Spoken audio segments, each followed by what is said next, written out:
Questa mattina alle 9:41 è partita una PEC da Confartigianato Vicenza nei confronti del Ministro di Grazia e Giustizia Orlando, dove si chiede ufficialmente come categoria economica l'istituzione del Tribunale per le imprese. La Confartigianato Veneto alza il tiro denunciando il pesante vuoto amministrativo, economico e sociale derivato dalla soppressione del Tribunale di Bassano. Un appello rivolto anche all'intera classe politica veneta, poter aprire una struttura specializzata in diritto societario, una sede distaccata del Tribunale delle Imprese che attualmente fa capo a Venezia. Un progetto che ha coinvolto anche la Marca Trevigiana. Un territorio che rappresenta il 38% delle imprese dell'intero Veneto e un territorio che in vista del completamento della Pedemontana diventerà un territorio unico, coeso, già adesso lo è, ma a maggior ragione quando sarà completata questa infrastruttura. Inoltre a Bassano esiste già un'infrastruttura appena terminata, costata 13 milioni di euro, attualmente vuota.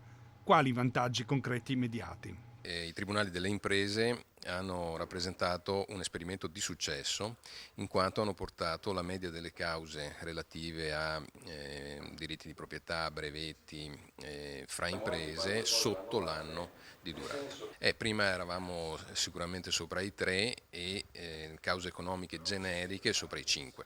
Chi deve venire a comprare qualcosa da noi deve avere un partenariato industriale, un partenariato di business.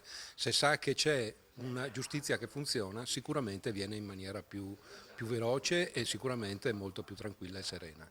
Un tribunale specialistico faciliterebbe anche la possibilità di ritorno del tribunale ordinario a Bassano. È un inizio per il Tribunale della Pedemontana, che è quello che noi auspichiamo, però è un inizio e una dimostrazione da parte del Ministro Orlando che veramente crede in un territorio che, ripeto, ha dato e sta dando molto.